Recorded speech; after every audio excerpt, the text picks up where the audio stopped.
have to resort to summoning them to appear before the PAAC. This is one of the most important oversight committees of Parliament.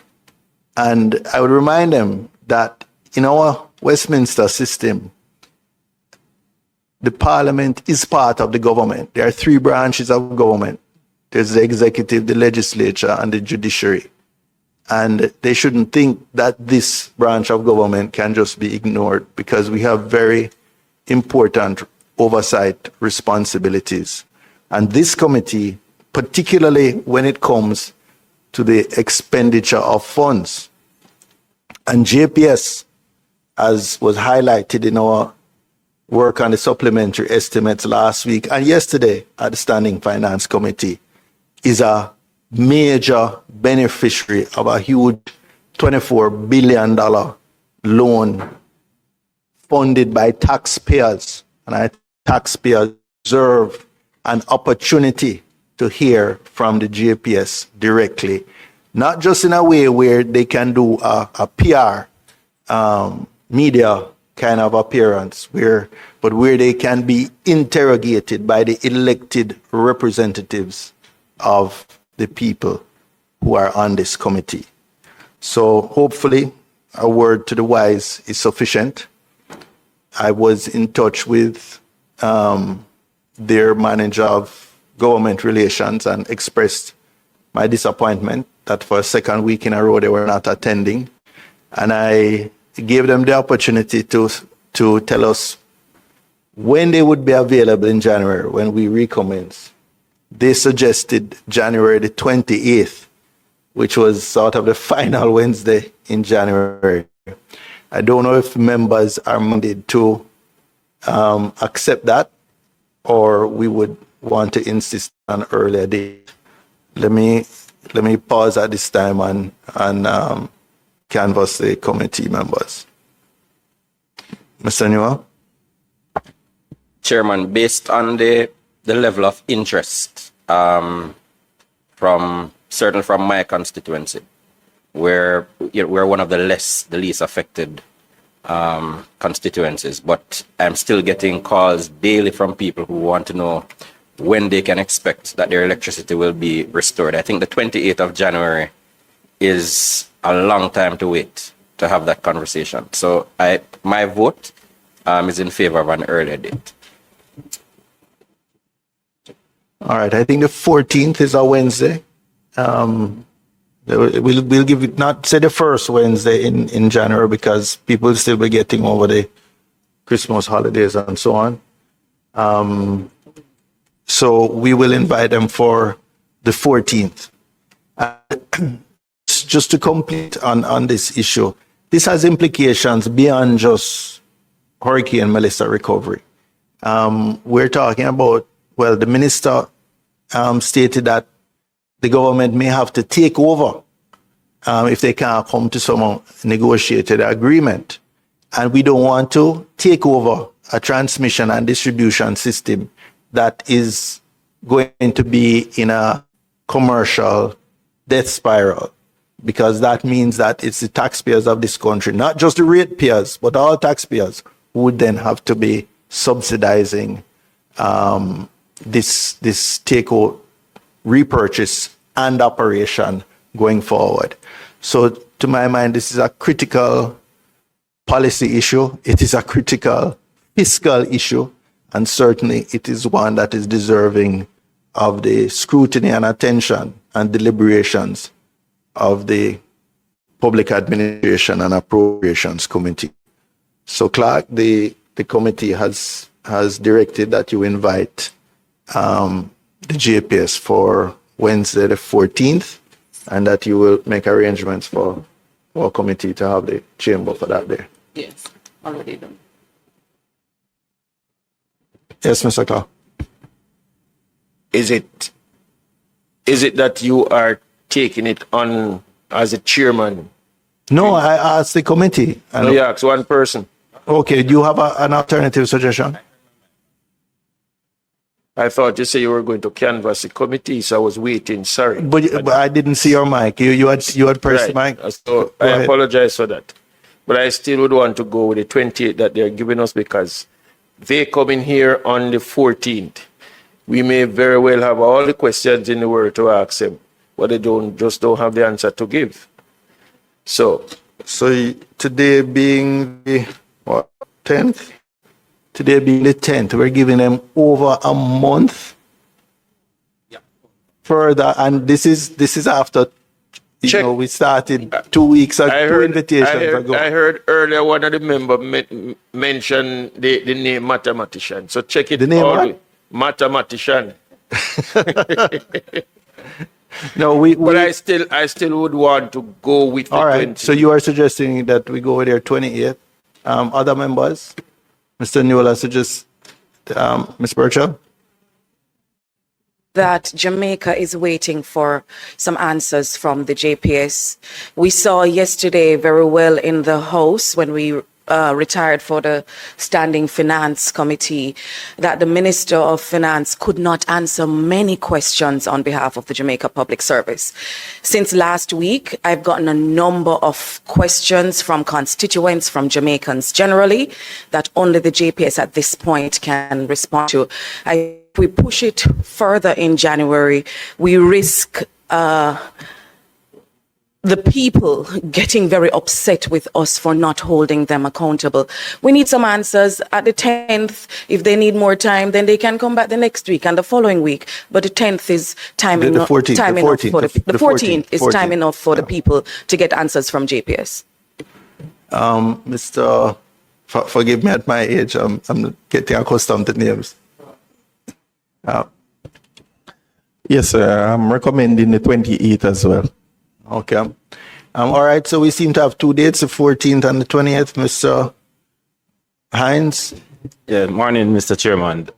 The 14th seems suitable for me. I think we have a lot of Jamaicans that are waiting for answers. My own constituents are bombarding me with Mr. phone Crawford, calls. could you find out, the 14th or the 28th?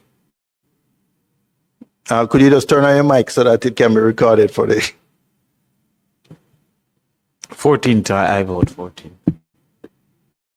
Mr. Newell? Chairman, I just want to know whether in that letter that we're going to send, whether we will remind them of the power to summons. Because if they've, on 2 occasions, not shown up, I think we probably should, even while giving them the option, but just remind them of the... Well, somehow I think in their monitoring of the proceeds of Parliament, of the proceedings of Parliament and the media, the message will be received. So the committee is 5-2 for the 14th. So please go ahead and proceed to invite them for the 14th. All right. So now we turn to the Office of the Prime Minister. I understand you had, although you were third in a row, you would ask that you be accommodated. I have so many times, Ambassador, General, PS, General, we were General in my day. That was how I generally referred to you. How do you prefer to be addressed? Rocky, okay. So you know the routine, yes, and just introduce quickly the key members of your team. Yeah, I see you have quite a large. You can just the key members of the team, and then you had promised to give us an update this month. We'd spent some extensive time a month ago, 4 weeks ago. And you had promised us an update before the Christmas. So we look forward to you giving an overview on that. And both yourself and the director of ODPEM. So, and as I understand, ODPEM has a sort of broad umbrella responsibility. So even the ministries, departments, agencies that may not be present, we would expect that we could hear from ODPEM, or ODPEM could field any questions in that regard. So over to you. Thank you so much, Chairman, members. And Chair, thank you for the opportunity for this follow-up to give an update to the country on how we are progressing if I could introduce my team, Chair. I'm the PS in the Office of the Prime Minister. With me from OPM, I have Chief Technical Director Hemmings Allison. I have Brigadier Lloyd, seconded to the ministry as the CTD Defense. I have Colonel Price, who is a Principal Director, also seconded, assisting both with strategic initiatives and oversight of the continuity of governance and disaster role. From ODPEM, we have Commander Gale, the Director General, Michelle Edwards, the Senior Director Mitigation, Sophia Mitchell, Senior Director Preparedness. From NHT, because there was a question specifically for NHT, the Managing Director is here himself, Mr. Martin Miller, supported by Mr. Brian Saunders, Senior General Manager. From the JDF, we have Lieutenant Colonel Nadine Notice, as they assist significantly with the logistics and will be assisting with the rebuilding effort. Chair, members, the issues that were raised and that we promised to follow up on cover a number of MDAs, and that's the reason we have the wide team we have here.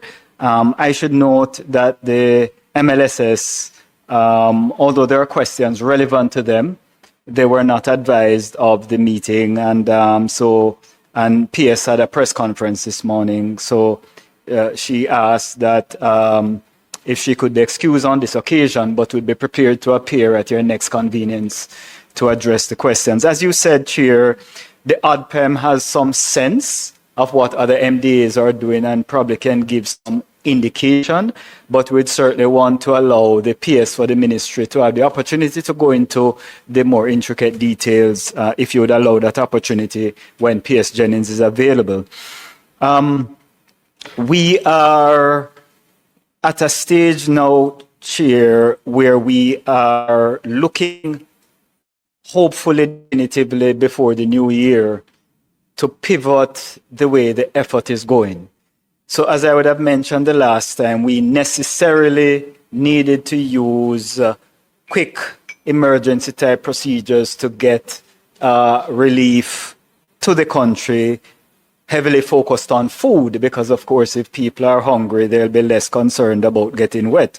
But now that we have done that quite a bit, as I indicated the last time, we're hoping, hopefully before the new year, to have a change in how we assist the country in two ways. One, we want to give more purchasing power to those who are in need, so that as the businesses come back up, they can actually get the things they want and not just a package that we assume that might be, and they may have too much of one thing and not something else. So we're hoping to put purchasing power in their hands.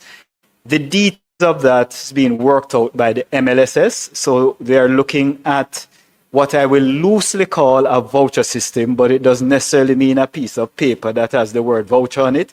It's really putting purchasing power in the hands of citizens. And we have had some meetings on how that could work. And the details of that are also being worked out. The MLSS will also be providing the guidance on the needs list and the priority of needs of who should get that sort of support. But we're hoping to pivot to that sort of modality of providing relief by the new year. We're also going to refocus. I just want to pin you down on that because, no, don't turn off your mic.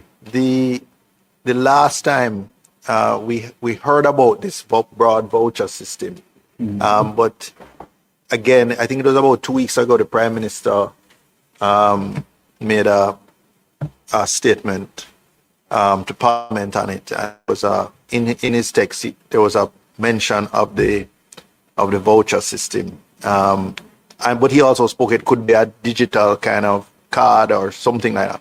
But you know, another couple of weeks have gone, and we're still at the very vague stage. You know, we should be transitioning now, or certainly by January, to that. So I would have expected a little greater detail or specifics, at least what you are exploring. Sure. Go Chair, ahead. there is indeed more detail. But in fairness to my colleague PS, as I said, she and her team has really worked on this. They made a presentation recently to Prime Minister on the concept. He asked them to tweak a couple of things. And I would really, if you don't mind, Chair, defer to my colleague PS Jennings to provide those details. It's her team that works on it. But I can assure you there have been progress and they have a product, but for some tweaks that will be ready to roll out. I'm reasonably confident that by the new year we'll be able to, roll something out. But I really would want to defer to my colleague. She did the work on that, Chair. Thank you so much. Also, Chair, as a part of the focus on rebuilding, you would have heard mention of the National Reconstruction and Resilience Authority. The PM actually mentioned this publicly before. We're still working on the details. The idea is to have a body with special powers that can expedite the major rebuilding process we're going to have while being compliant, but nonetheless pulling all the MDAs together to expedite that. And to note, Chair, that as the PM would have mentioned, this is not unusual either generally worldwide or even in Jamaica. After Hurricane Ivan, PM Patterson put in place the Office of National Reconstruction. And we're looking to build on that, good effort and to have the NARA with similar powers and, to, as I said, to be compliant, be transparent, but find a way to expedite processes that normally hold things up.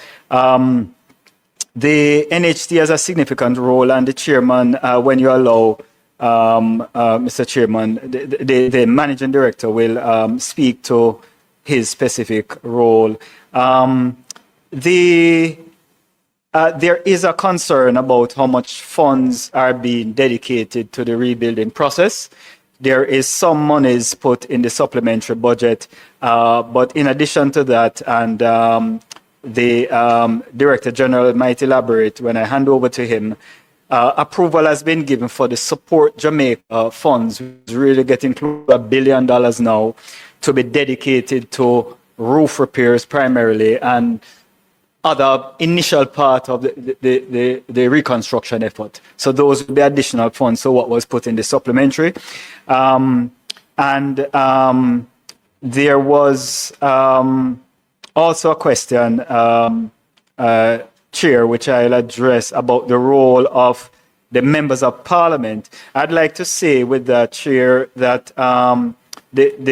you may be minded to ask the Ministry of Local Government to give a little more detail on that. But what I can say is that the approach we have been taken is to engage the members of Parliament as much as we can. There are some members of Parliament that lean forward and ask about, support for their constituencies and other areas they're interested in. And generally speaking, I think we have been able to provide that support. Funding was provided just before Melissa and just after, right across the board for that. But as I said, I think the Ministry of Local Government might be able to give a little more detail as to how the constituencies and the municipalities are engaged in the process. Just to remind you as well, Chair, that the National Natural Disaster and Recovery Fund that has the Caribbean Catastrophe Risk Insurance Funds and other contingency funds are now quite significant and are available as a part of the effort. So, Chair, if unless you have any specific questions for me with the overview, I would love to hand over now to the Director General to go into some more specifics of some of the raised and questions, and then if you would allow as well, Chair, after him, the Managing Director NHC to address the questions that are within his portfolio. But I remain available to address any issues that you may want to direct at me, Director. Sure, thank you, PS. Commander, just in terms of your presentation, PS said that, you know, your office responds to MPs who lean forward. But could you address just an ongoing communication? Because while some MPs were more and some less affected, or their constituency, I think everybody has an interest in what is happening in their own constituency, not just those most severely affected, but those moderately affected and so on. So just in terms of your address, if you could say, what is the provision for communication with members of parliament on an ongoing basis with all members of parliament? Morning, Chair. Morning to the rest of the committee. Substantively, I believe the PS might have covered some significant points. I will lean into the questions and answers submitted, but I'll just address the point concerning the engagement with MPs. So by and large, it has been that for the MLSS, the ODPEM, and the Ministry of Local Government and Community Development, rather, that MPs have sought to reach out to us. We've adopted that mechanism, and when they have reached out, there's a mechanism by which we triage the request. Once it's in keeping with the needs having been analyzed between our I three wasn't so parties. much talking about specific requests for assistance. I'm just But in talking terms of- for keeping us abreast of what is going on. So, for example, I have sent hundreds of names and addresses of persons who had roof damage to the Ministry of Labour and Social Security. But I don't know what happens to that after. It just goes into our information black hole. And, you know, I really would appreciate hearing from the ministry, whether it's the Ministry of Labour and Social Security or ODPEM or somebody. Here's a newsletter. We've received applications or requests for assistance for 500 people. We have done our independent assessment of 300. We anticipate we will be able to help 100 in the next month. Something along those broad lines I'm speaking, not so much the particular requests. Clear then. This clear my mind then. But so what I'll do, I'll seek to, cause when we have the HAC committee meetings, to kind of spin up that mechanism within the various agents. What I can say, for example, within the ODPEM, once we get the request, we do respond. Albeit, you know, there's a multiplicity of requests, we do respond to the emails in that sort of a manner. Or, as the case in some instances, refer the request to partner agencies who it will be more aligned with what they are doing versus what the ODPEM is doing. So that process is in place at the ODPEM. And I'll just see to the Humanitarian Assistance Committee to ensure that the other agencies are triaging the matters in a more timely manner. So I'll go from there. The pertinent to the matters in the submitted questions, what I'll indicate that as of today, some 101 emergency shelters remain active, currently across 7 parishes, with just 1,061 individuals being housed in those parishes. The parishes of St. Catherine and Clarendon have no persons in occupancy. Manchester, there's 1 shelter, 2 occupants. St. Elizabeth, 23 shelters, 191 persons housed. Westmoreland continues to be leading the pack in terms of number of shelters and number of persons within shelters. So we currently in Westmoreland some 32 shelters open, with just about 522 persons being housed in shelters. St. James is the next largest holding, with some 26 shelters activated and just about 135 persons in shelters. Trelawney is the only other, St. Elizabeth, 23 shelters, already mentioned that one. So St. Trelawney is the only other parish with over 100 persons within shelters, i.e. 7 shelters and 121 occupants. So work continues through the Ministry of Local Government and Community Development to triage those holdings, looking at the immediate shelter requirements and other matters to have persons relocated from the shelters. In response to the matters concerning the worst impacted housing and how many matters of tarpaulin, zinc, wood, and other such items, no wood items that have been distributed thus far. In response to the widespread housing damage caused by Melissa, the ODPEM has continued to coordinate the distribution of shelter equipment, shelter repair, bedding supplies to the affected communities. As of last evening, we would have issued just about 40,000 emergency shelter-related items. Now, these items are broken down: tarpaulins, shelter repair kits, plastic sheeting, tents, cots, blankets. Those have been issued from our stores. It is pertinent to observe as well that we have not been issuing yet construction material. The procurement process for that is underway as we transition to the early recovery phase. What I'll also indicate is that the ODPEM has received into its warehouse some 27,000 board measures of lumber and some 1,300 sheets of zinc from the Cooperative Republic of Guyana. Now, this is pertinent to the repair work being undertaken by the Guyanese Defence Force Corps of Engineers, who are working alongside the Jamaica Defence Force team out in Westmoreland. Now, there are ongoing discussions between the Jamaica Defence Force, the ODPEM, and several other militaries, to include Ethiopia, Rwanda, and Barbados, to have more engineer teams dispatched into Jamaica to assist with the repairing of roofs. The roofs that will be chosen for repair will be a direct outcome of the JH Dyna assessments now being conducted by the MLSS with their band of support in doing that on the ground. To date, they have done just about 40,000 assessments, and if we cast our minds back to the matter concerned, just about 90,000 households displayed. At the 40,000 level, we do have a critical mass of assessments done. So we are proceeding now at pace for the procurement, using the funds as mentioned earlier, i.e. those needed to support Jamaica to procure repair material. We are also prospecting, based on discussions between ourselves and JDF and the other teams, to have maybe just over 350 soldiers, engineer types, come into country to assist the JDF with laying out these repairs. Just a point of clarification. You said you are about to start to procure construction materials. The procurement process is underway. I'm just trying to understand the same. PS just said they want to move from giving out material in terms of the food packages he was talking about at that time to giving cash. Wouldn't it be much more efficient to,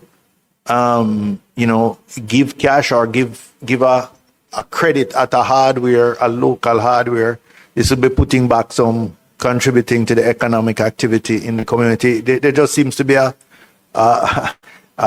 disjointed approach. On the one hand, you're saying it's important to give people the choice and give them, empower them, give them support their agency in their own recovery by giving them cash. And then on the other hand, now you're talking about you going through a procurement process for materials where you will be issuing them materials. So I just need a clarification.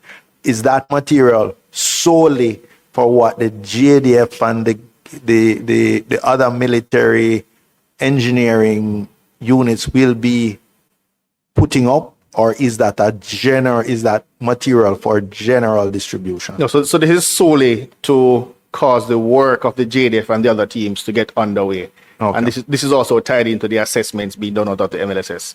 So it's a multi-pronged approach, and the assessments will drive the issuing of grants, issuing of vouchers, and also to determine whose homes get repaired.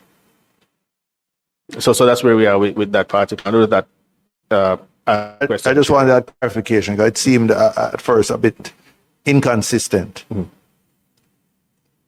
I transport to that chair. So the work of the Guyanese has already started, and the team. So the materials I mentioned earlier, they are out at the forward operating base in St. Elizabeth, and the Guyanese team is now working out in the White House and Bluefields area. That work has commenced at good pace. Regarding matters of soup kitchens across the country, we have a food assistance working group. So we have just about 32 partners from across all sectors of government and also NGO teams on board, on the ground in Jamaica. They operate just about 3 central hubs, and they're utilizing just over 50 restaurants to make do in terms of kitchens or kitchenettes around the distribution pipeline. Overall, they're producing just about 100,000 meals per day at peak. We've had up to just about 125,000 meals in other instances. What the Food Assistance Working Group has been able to do is over time deliver food packages and hot meals, targeting just about 314,000 persons that benefit from that across 379 communities. In total, there have also been the delivery of another 112,000 food kits. These are large food kits lasting just about a week for a family of 4. Let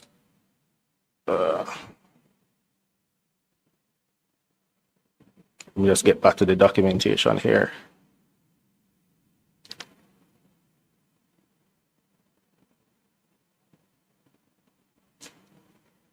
So just over another 233,000 people have been affected or been benefiting from that process. Also, just over 3.3 million hot meals themselves have been cooked and delivered to just over 190,000 persons. The response has a significant breakdown in there, primarily just over the period since we've had these kitchens going. Over 1 million meals have gone into Westmoreland, which is the highest recipient, followed by St. Elizabeth, almost 900,000, St. James, just over 700,000, and Hanover, just over 138,000 meals have gone in to those systems, or those parishes rather.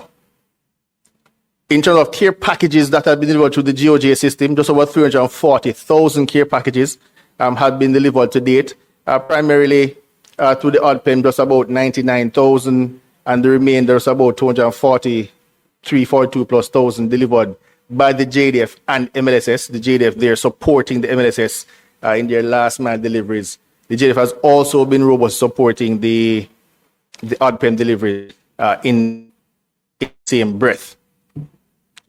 When we look at the spend from the ODPEM, just about $80 million has been spent on food care packages since Hurricane Melissa affected the island. Just about another $50 million has been spent on haulage out of our large stores to get distribution to the last mile. What I'll indicate though, the figure itself seems rather low. But if we cast our mind back to the days just before the hurricane hit and the days in the immediate passing, a lot of our international partners would have been able to pledge, and ships would have been on their way here even before the hurricane affected us, and a lot of food items would have come in. So just by being judicious with the funding, we've been able to cause most of the funding to go in on the back end and utilize the food items which are coming in. Want to avoid waste and just be more judicious with the funding. And also we expect that as our partners start to wind down their operations, then the spending from the ODPEM and the MSS will significantly increase just before the moment where we are transitioning now into cash and cash grants. So that will, by our next report, just before we transition into the cash grants, we will expect to see an increase in the amount of spending from the government organizations. I'll also indicate that primarily, Again, clarification, the 50 million haulage is not just Not with respect just to the food. 80 million, but respect to the To- in-kind food contributions. all non-food items and food items coming out of the main stores in Kingston, then down to the distribution hubs in the remaining parishes. What I'll also indicate is that the ODPEM will spend less than the MLSS, who has the greater charge as it concerns procuring food items. They will, when they come discuss their own figure, but they would have spent significantly more than the ODPEM in causing food packages to be procured and delivered into various spaces.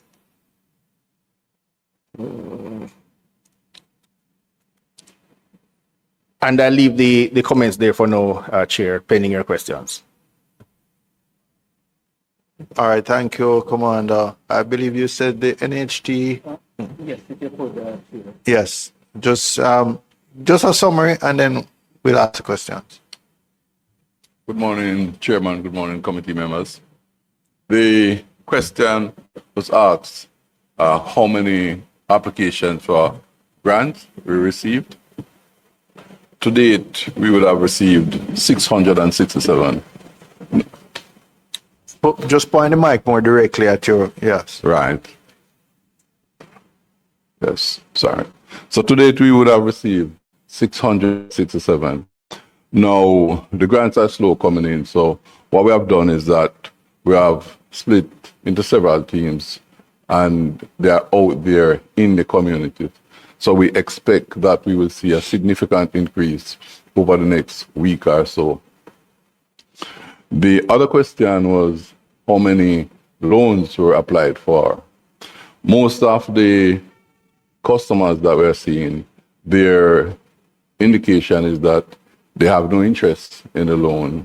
Their preference is for a grant.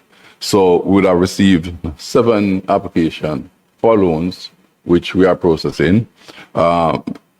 During assessing the applications for grants based on income and the individual circumstances, there are 11 applications that we thought could access and service a loan. Right. No, just clarification. This is from the universe of NHT mortgages or persons with NHT mortgages, or is this open to persons applying for new NHT contributors who would be applying for a mortgage for the first time? It's open to all contributors, and it goes beyond just contributors, because what we have done is that we put in place provision for immediate family members to apply for the loans on behalf of their parent or other. Okay, so this is a NHT, this is a relief and recovery initiative that's open to all Jamaicans, not just NHT contributors or those who already have mortgages. Correct, Chairman. Okay. And it is what we saw when we went to communities, for example, out in Falmouth Gardens.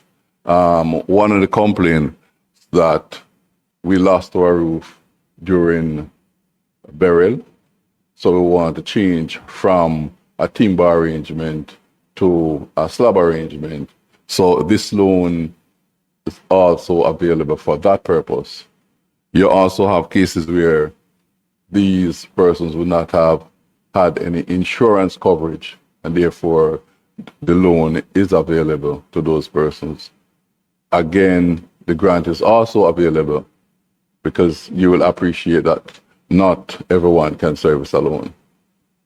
How many NHT mortgages do you have at this time? How many homes out there are financed active NHT mortgages? Just focusing on the 7 main parishes, we were looking at just over 20,000.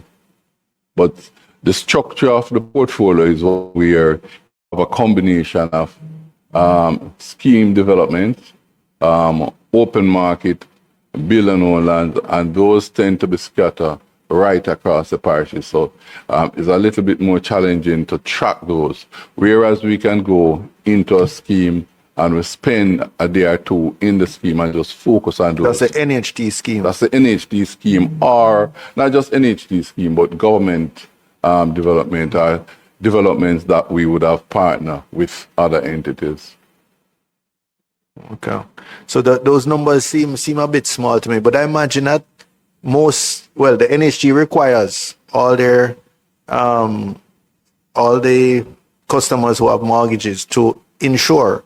So they would have insurance in the case of damages to their homes, I imagine. So they would not have to rely on, in the main, on a sort of special charitable mechanism to assist them. Agreed, Chair. So as at yesterday, we would have received what we refer to as notification, which is where persons would have indicated to us that they are going to supply insurance claim. And we receive such notification 1,567. In terms of those who would have completed their claims, returned the claims with all the relevant documents to include estimates, evidence of damage, and so forth, we received a total of 357 with a preliminary estimate of about $823 million. And those, we are going through the process now jointly with the external assessors appointed by the brokers insurance company. Plus, we have entered into an arrangement to allow for the brokers, for NHD project officers to assist in the process of doing the assessment and also conducting the review. We commence payment in terms of insurance settlement. As you know, our insurance arrangement is one where a portion of the portfolio is self-insured. So those will be moving at a fast pace.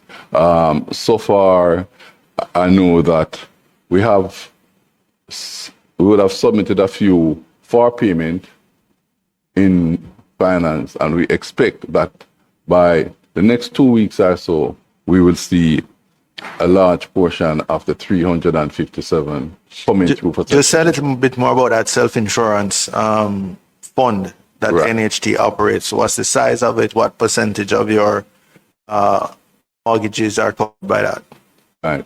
So our total portfolio, if you were to look on it, is in excess of 400 billion Jamaican dollars.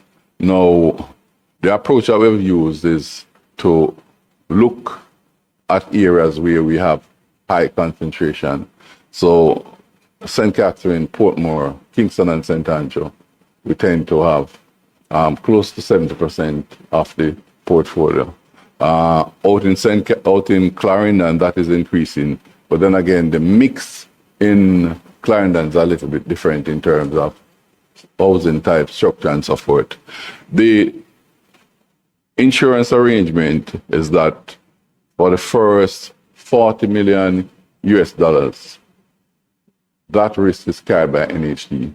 So what we have done is that we identify $40 million worth of US investment, put that in a pool, and then the next 300 is carried by the insurance company. So we'll clear the first 40 million US from NHD funding, and then any amount above that, we will then pull on the insurance So in company. terms of your group plan, that 40 million is like the deductible, so to speak.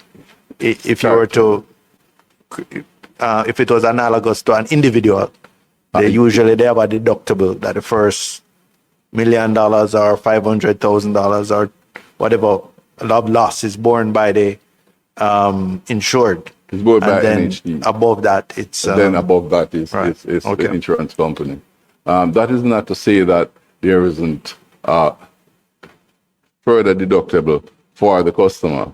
And just to add, this arrangement of 40 million US would have helped us it's close to 20 years, maybe about 22 years or so. We started out at about 10 million and gradually we increased it. And that's one of the strategies that we have used to ensure that the insurance premium, the rates are... Because the higher the deductible, the lower the premiums, the annual premiums. Yes, Chairman. Okay. All right.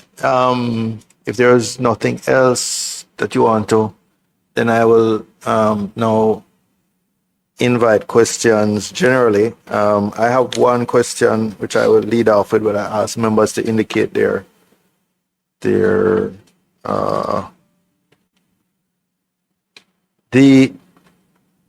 coming back to the ODPEM presentation, 80 million cost in food packages and 50 million cost in towards distribution. I would tell you that as a member of parliament, and I guess I'd categorize my constituency as moderately affected. One of the challenges we've had with the government programs is that it hasn't provided for transportation of whether care packages, building materials, etc.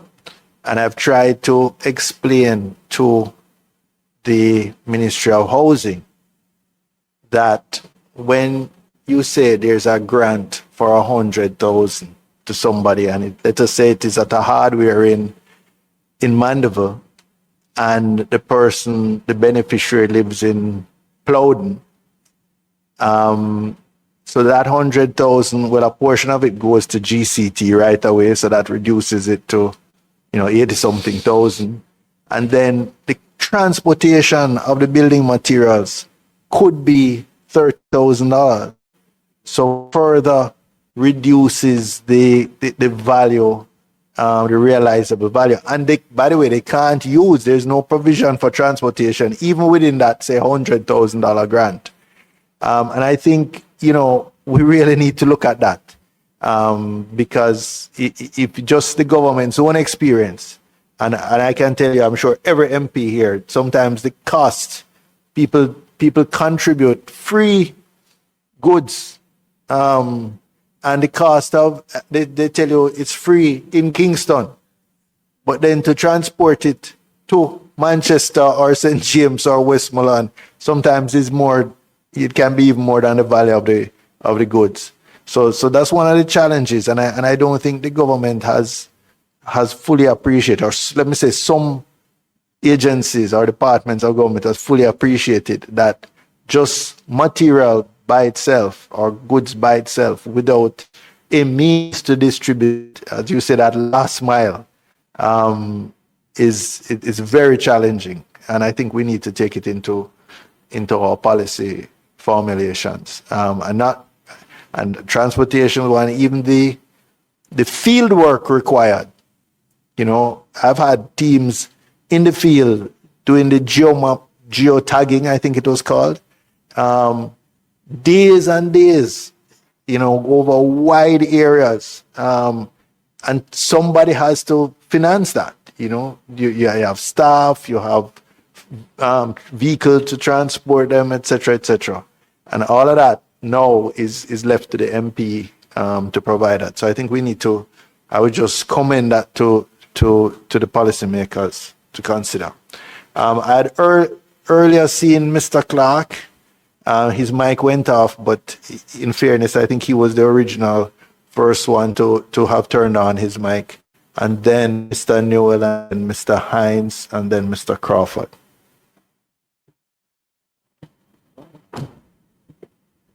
Go ahead. Go ahead now, Mr. Thank you very much, Mr. Chairman. I wanted to make a comment then, but I realized that you went by, so I just turned off the mic. But in truth and in fact, Mr. Chairman, I share some of the sentiments that you're expressing. One, I want to go back to the comment made that it can either be cash or a digital card.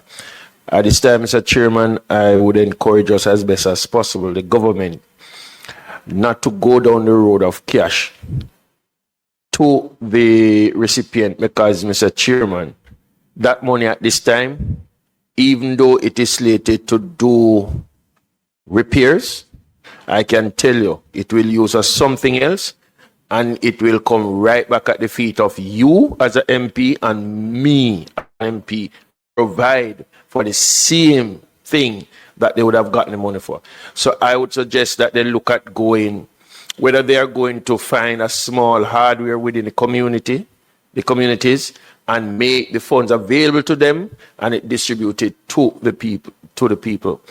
Also, Mr. Chairman, we understand that we are in the state of devastation, and so for the building material that is going to be dispersed to persons who are to receive it, that the government find a way to remove the GCT so you get more out of the dollar. As it relates to the transportation, I don't know how well we can work that. but the government can remove the GCT on that amount. So it gives the dollar a greater value. Thank you. It's a good suggestion, but it's now not accommodated by the Ministry of Housing. What they actually do is that they don't transfer the GCT component to the hardwares. They just give them a certificate to acknowledge that they've, like a credit for as part of their returns to the General Consumption Tax Commissioner, but they don't actually remit that cash to the hardware. So if this hardware is to supply 4 million, what they get is 4 million less the GCT, but the GCT is taken into account in the 4 million that's allocated to the constituency. All right, Mr. Newell. Thank you, Chairman. Good morning, PS and team. Just a few questions. So I'm seeing 1,061 occupants still in shelters, and based on the supplementary estimates, we're purchasing a number of containerized units. I want to get an understanding of how you will prioritize for those containerized units, how you'll prioritize the distribution of them, and whether, because oftentimes when government has housing programs, there is the question of tenure, land tenure. And I know, for example, the social housing program requires you to either have title or permission from someone with title. But the reality in Westmoreland, as we've been told, is that, and St. Elizabeth, is that a lot of people there are not owners of the land or don't have title readily. So I want to get an understanding of that. That's one. Second question is for the National Housing Trust. Well, the next set of questions. The housing grant, $500,000. What is the deadline for application, and what is the budget internally for that? I imagine you would have some limitations in terms of how much you're prepared to disburse. Have you noted any change in, and it's based on an ongoing discussion we've been having about electricity, have you noticed any change in applications for your solar loans since the Hurricane Melissa? And similarly, did you notice any uptick post-burial? If you don't have the answers now, you could share with us. Are you providing any relief to your mortgages who have been, apart from the loan, the additional loan, and the grant, is there any moratorium on mortgages or that they can apply for? In terms of the Ruthven Towers, which was in the media a whole lot, can you give us an update on that? Was it affected during Hurricane Melissa? Has any work been done to bring it to a condition, to fix the issues that have been reported? NHT housing schemes are built to withstand a category what hurricane and what level earthquake. Disclosure, Chairman, in the past, my first job was at NHT. And I recall when this whole business of risk management became popular in Jamaica, NHT trained a staff member and hired as a risk manager, which was one of the first entities that I was familiar with that did that. Climate change is now an existential issue, crisis. Do you have any climate expert on staff, and are these things considered when you are building a housing unit? Final question relates to your capital budget. In the supplementary, a number of agencies, executive agencies, a number of public bodies were spending below what they had budgeted in terms of capital. Is NHT one such body?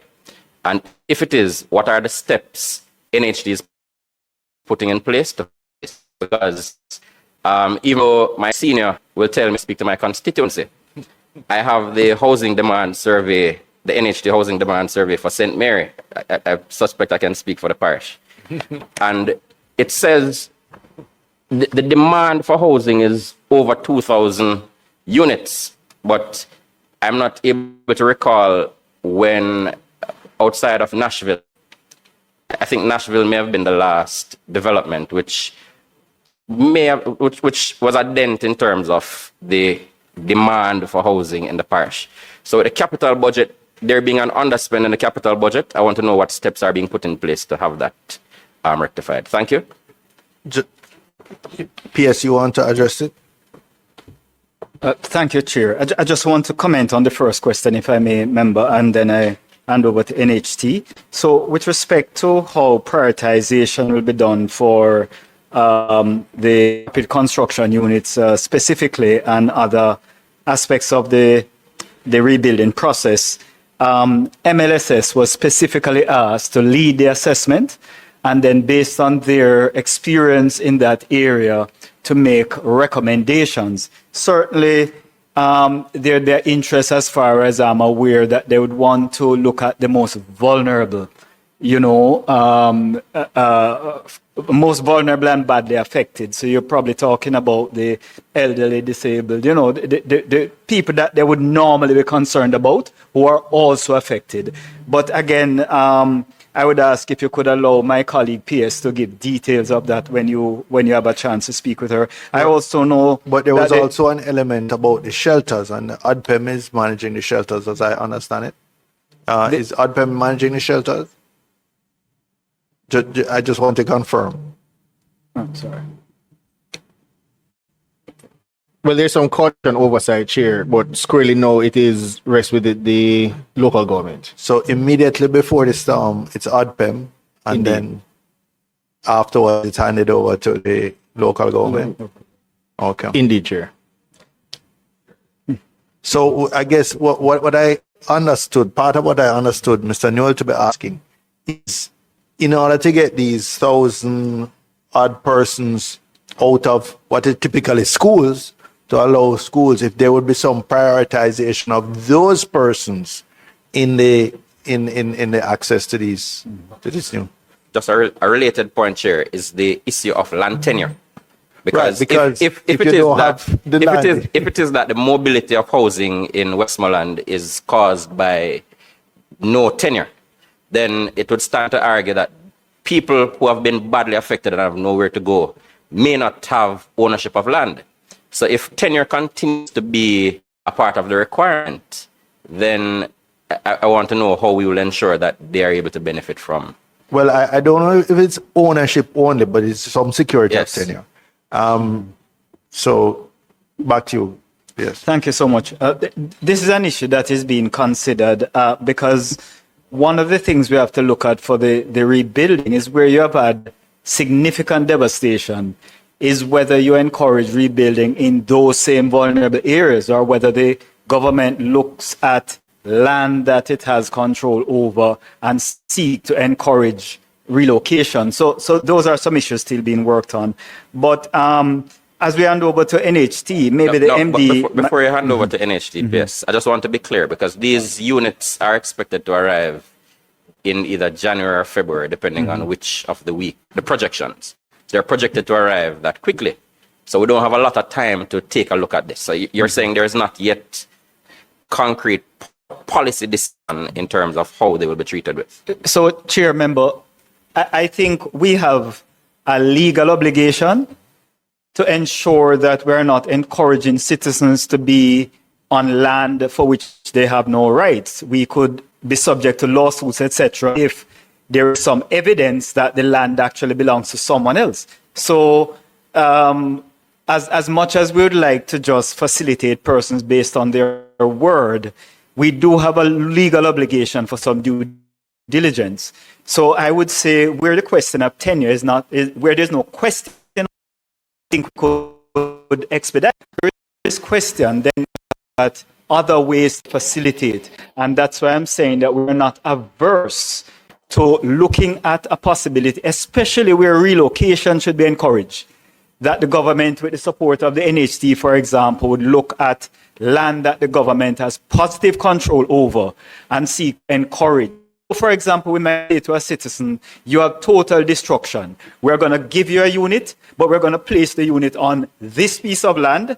that we can verify the ownership because it's NHC or whoever land, and are you willing to accept this unit on this new piece of land, and then we secure your tenure.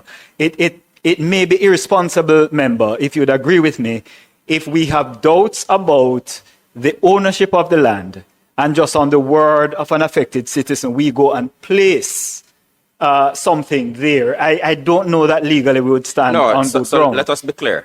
I'm trying to understand what we're doing with these 1,061 people who are in the shelter, the hurricane having passed on the 28th of October. And so I'm trying to get an understanding of the policy considerations and discussions that are taking place to ensure this. But I also wanted to insert my understanding of the reality in the space. So if the response is that you're looking at government land and that is a possibility in terms of locating them, then that is one policy discussion that you're saying is taking place. So I'm trying to be clear. I'm making no suggestion. I'm asking questions. Sure. So I can get a better understanding. Then we may make suggestions after we get the better understanding. Thank you, member. And we certainly would appreciate any advice that can be provided. It is a priority to get the shelters repurposed for their primary purpose. That's a priority. And where there are clear-cut cases that we can relocate people and get people out of the shelters, that will be dealt with. Where we run into challenges in satisfying some of the issues like land tenure, that may take a little bit longer, but it is a priority to get persons out of the shelter. And I'm sure when my colleague from education speaks, she will highlight how important and the pressure she's putting on us to the shelters repurposed for their proper dedicated purpose. Final follow-up, and I'll leave it after. Members, Yeah, let I me just promise. remind you, we had opium before. Yeah. We have not had education. And I really don't want this to be another 7-hour sitting. Understood. So I want to quickly remember the update largely from opium and ODPEM.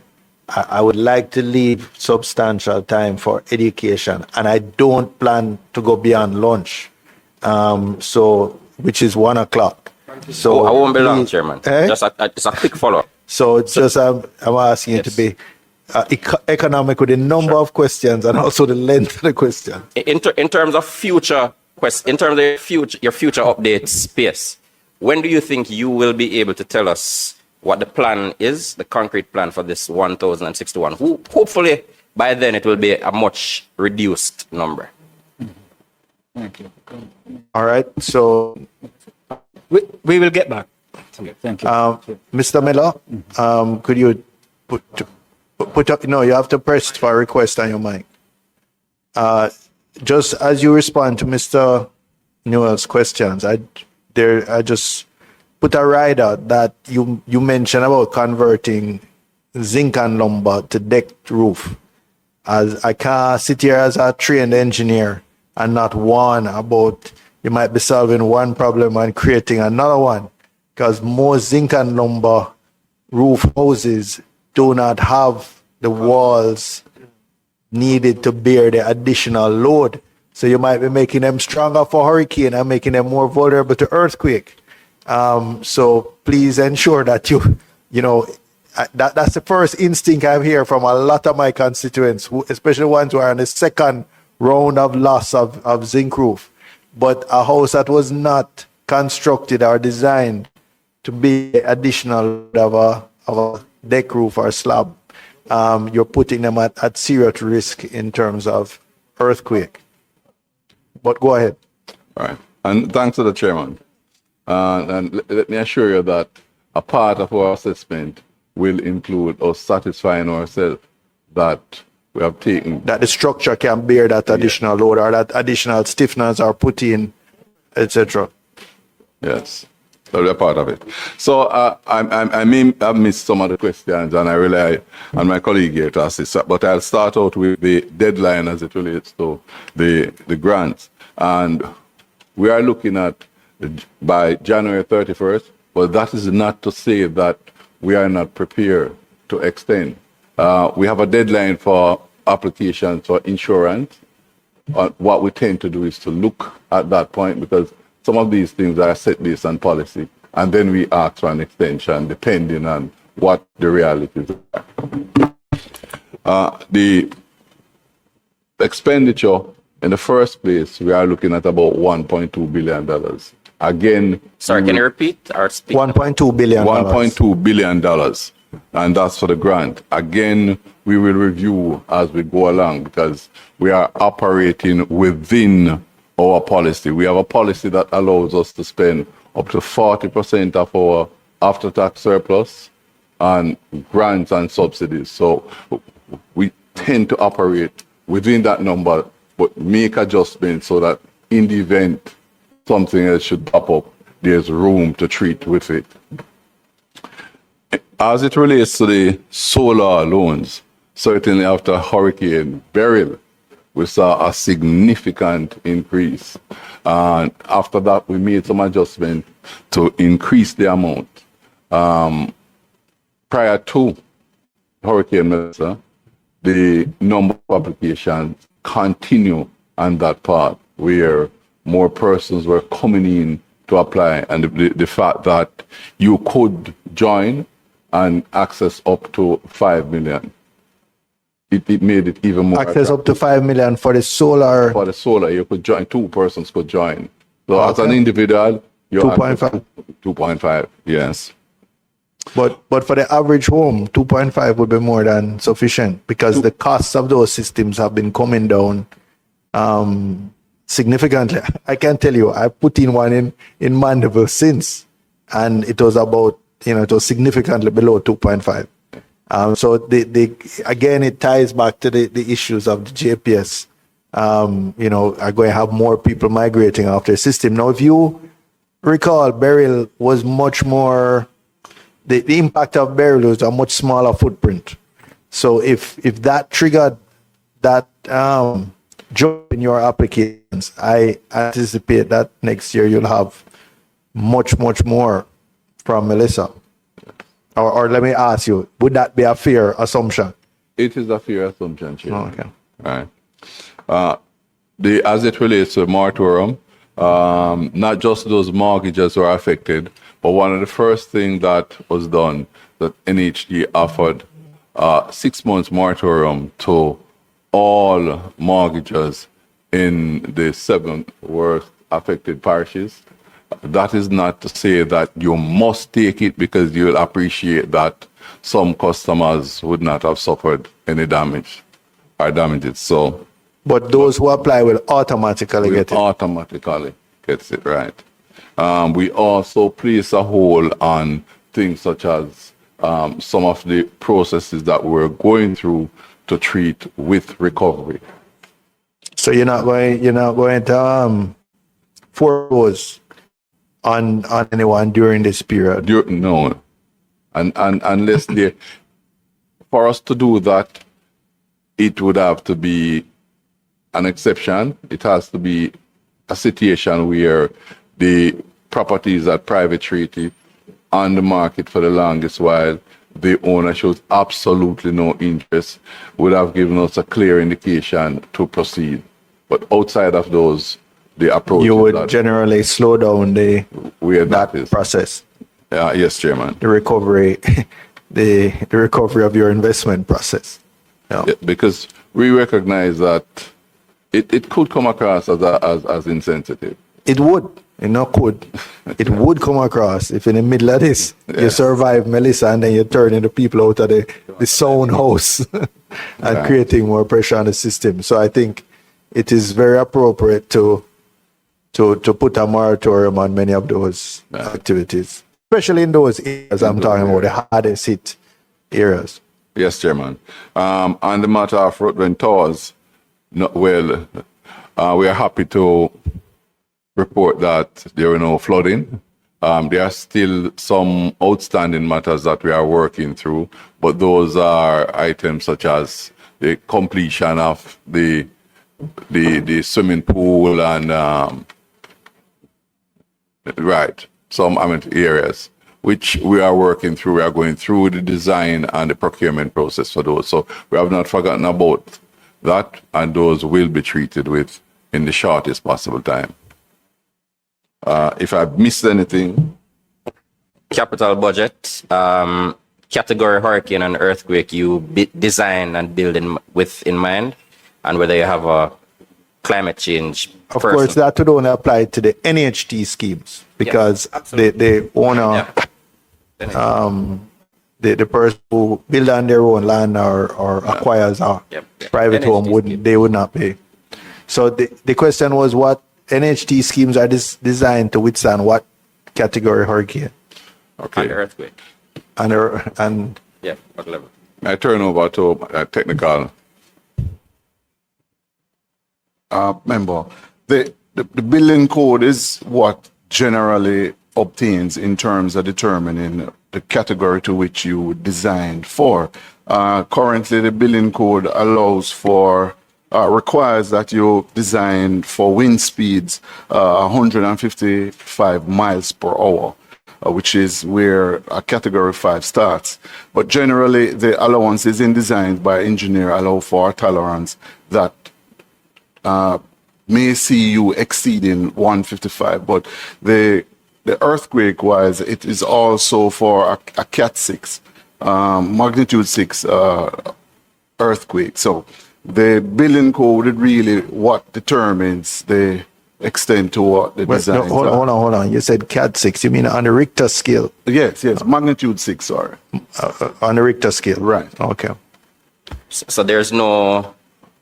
Okay, so you don't have a policy that builds on it or that requires a design for a higher wind speed. You just go with what the building code provides. Well, generally in doing designs, the engineer based on There's a between tolerance the for it. cost and how sturdy you design the house. Traditionally, 155 miles an hour was considered very adequate. Right, but there are changes now. But now with the climate change and stuff, these I think need to be done. I just wanted to And find there's out, Chairman, whether currently- they're having any internal policy discussions Right, I about, think- because I suspect that's a bare minimum in terms of the requirement building code. No, 155 mile an hour is a pretty robust but- standard. It's a pretty robust standard. As I said, with what we're seeing now, we may have to update those standards. So I don't think you should pressure the NHT too much because those standards will be coming Yes. from. Yeah. Point of order. I understand my colleague and I share his sentiment, but at the same time, PAAC is designed for certain question Hey, here. we're going over into infrastructure now. Yeah. And so we have to accept. remain. I accept. We're straying outside of our mandate. You asked for what was the capital No, budget? I asked whether they were meeting or behind what they had budgeted in terms of capital budget. In terms of the normal budgeting terms of their process, are you capital budget meeting for- your budgeted disbursements for building and funding mortgages? Yes, Mr. Chairman, and the answer to that is that we're running behind. No, and that's one of the reasons why you may see us having a large cash built up. But we expect, based on the contractual arrangements that we are in, that we will catch up down the road. But you know, with construction, various things happen. We are given time frame by developers and contractors, and then something else happens. Yeah, well, I suggest you're not going to catch up for this fiscal year because Certainly not. you know not. that they too much last time. All right, Mr. Hines, and then finally Mr. Crawford. Oh, Mr. Hines, Mr. Crawford. Remember, I know you have special interest in education. So I'm at the Prime Minister's office now. Chairman, I just want to start with NHT. I didn't understand fully if the insurance is for the loan amount or is it for the total unit? Is the insurance to cover the value of the home? the question or- is whether it's a mortgage insurance, whether the NHT's insurance only covers the exposure to the extent of their mortgage or if it exposes to the replacement value of the home. Yes. A replacement value, Mr. Chairman. But where you can have a challenge is that the initial coverage could be for the unit that you purchase, let's say for argument's sake, at $15 million, but the customer choose to expand. And although we encourage for valuation to be done on a regular basis and for the information to be provided to us, if it is not, then you could find a situation where there's some element level of undercut. So if they had stayed with the original unit that NHT financed, does the NHT adjust the replacement value periodically just to reflect inflation? Yes, we do. Okay. Okay. Go ahead, Mr. Cook. All right. Secondly, to the NHT, I understand you said there's a moratorium for the 7 major affected parishes. However, housing is a more individual situation. So if there's proof of impact outside of the 7, does that person qualify automatically too? There's in St. Catherine or in St. Mary, there's proof of impact. Yes, Chairman.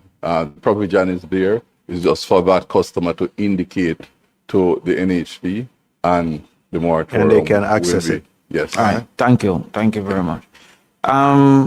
Mention was made from ODPM about food kits. Are these food kits a fixed, constant food kit, or it varies depending on time? Meaning the inputs of the food kit. So the food kits from I mentioned there are about 32 partners in the food assistance working group. So there will be variances in the food kits, but generally how the partners provision them, it's last for a week, 7 days, a family of 4. So each partner would put what they have available to them in the food kit. Indeed. Is there an example we can get of what a food kit would include? I could give some items offhand. So I don't want to, I don't have a list on me. All right. Let's put it that way. So these food kits for 7 days, how many meals per day is it estimating? 1 meal per day, 2 meal per day, 3 meal per day? Based on what I'm tracking, it's 2 meals per day for the 7 days. So we are estimating that these packages are capable to do 4 persons 56 times 2 meals. meal, 56 meals. That would be the math. I would submit that none of these packages can do 56 meals that we have seen. But okay. When is the targeted end date for shelter stay? So the target, as the Ministry of Local Government and Community Development is looking at it now, is quite possible end of this year. December 31st. Yes, but I'd rather leave it to that ministry to give more detail on the exact plan. Well, the Ministry of Education, since most of these shelters are schools, the Ministry of Education could probably help with that. No, well, the Ministry of Education can only speak to when they would hope, but they would have no Well, input on I'm the assuming target. they're in communication with the Ministry of Labour and Social Security. Well, it's an important question, Chairman, because we'd have to understand what are the plans for the persons still in shelters. Can anyone from Labour assist? No? I mean from Education, sorry, assist? No, okay. All right, continue. And can anybody from the Office of the Prime Minister assist? Okay, they'll get, please ask them just to send that information. They will send that information. All right. What Which is it? will be circulated, not for our next year meeting, you know. Send it this week so that it can What's be it? circulated. Yeah, December 31st will come before. our Yes, next that's what I'm meeting. saying. We want it to be sent to us this week. What's the targeted date to shift to vouchers?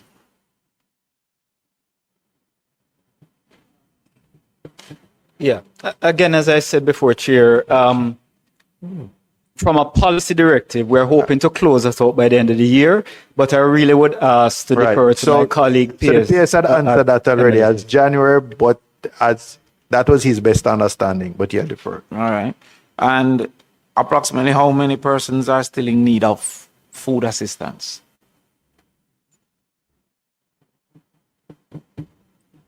That's a working number now.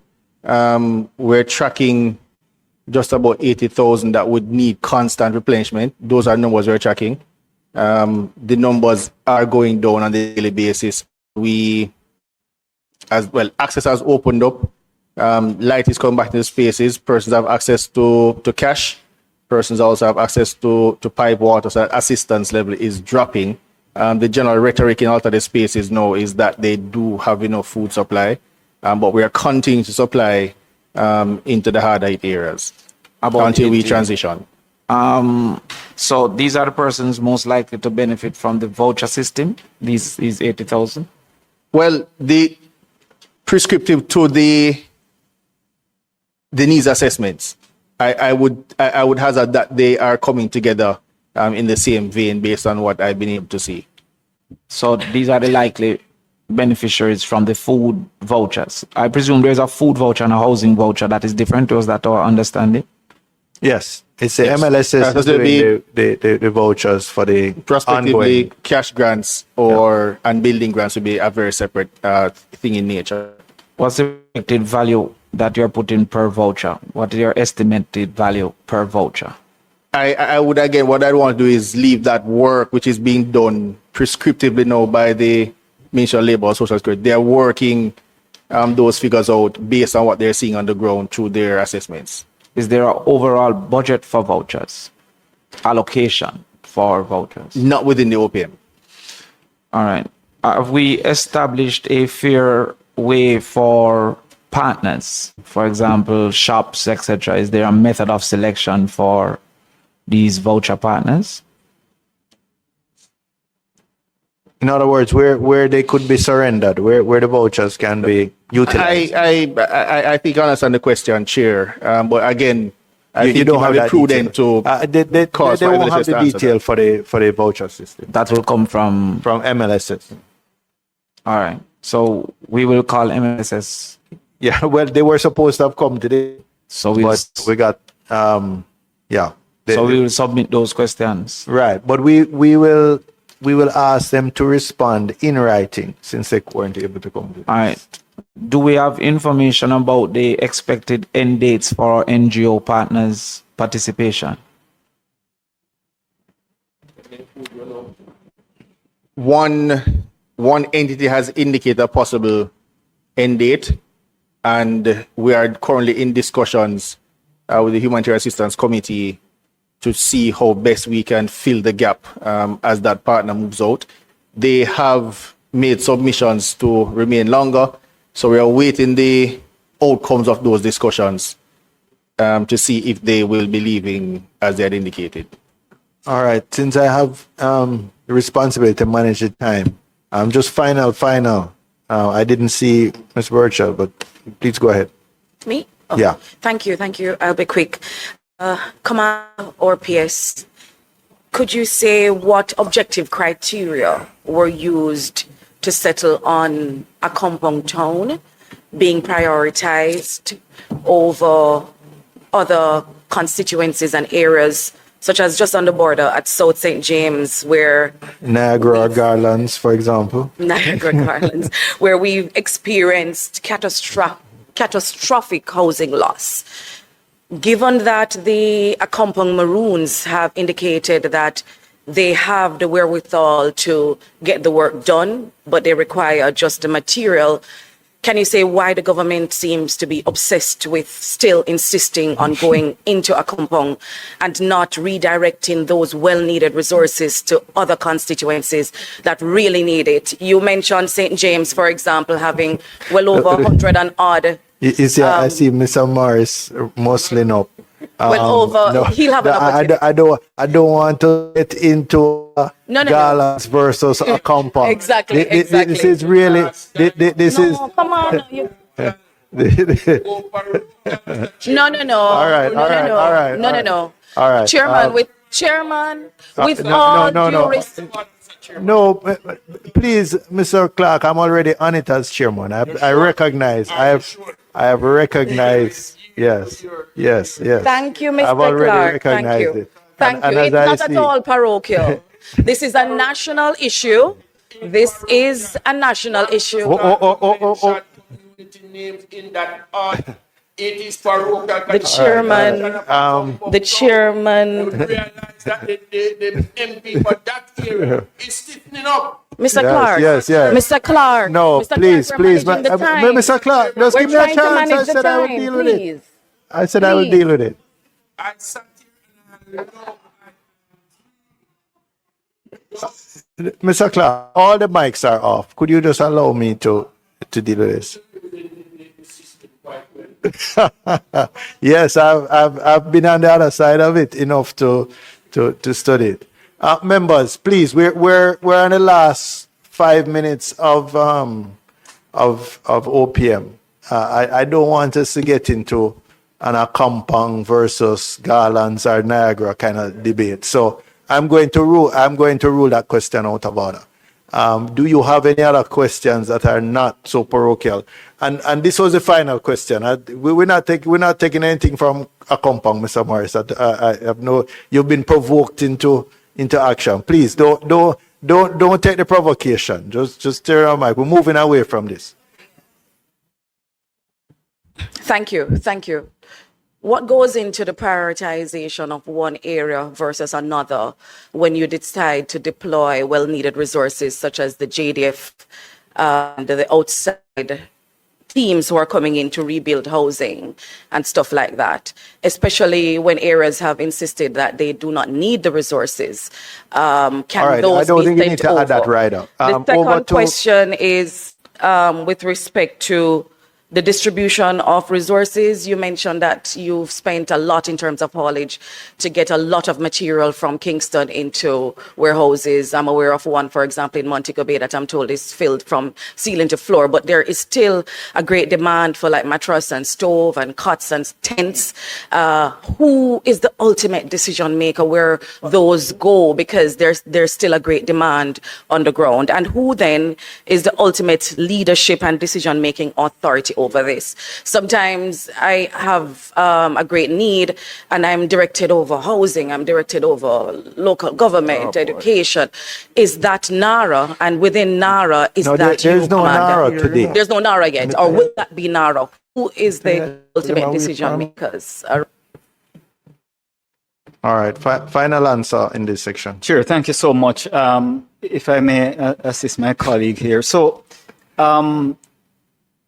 the answer to your question, member, is again, I would want to crave your indulgence to allow my colleague from MLSS to answer. They are responsible for assessments. All right, you don't have to go through that again. Yes, will based ask on them their to assessment, respond. they also recommend prioritization.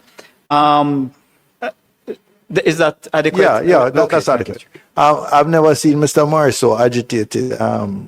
So I'm going to make an exception to take his short question. Thank you very much, Mr. Chairman. Thank you for withdrawing that. I will not make any further comment on that. My concern, though, is with the transitioning from hot meals to the ticket system. I just want to say to you, sirs, as you transition, be careful not to leave out any of the vulnerable persons. Because what I find is that there will be persons coming to collect their, what we call it, boxes. And when they come, they are without a ticket.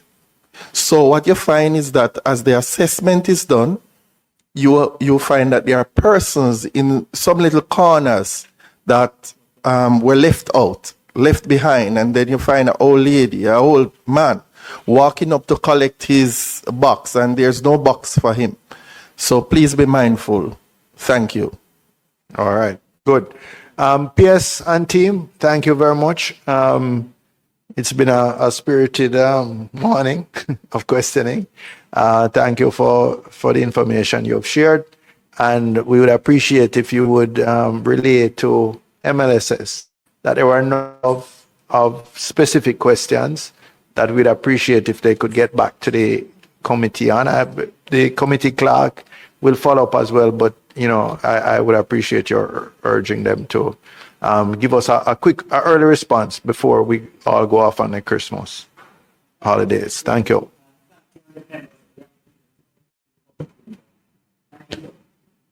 PS Troop, I don't know if you want to remain where you are or you'd like to come closer to the chair. If you,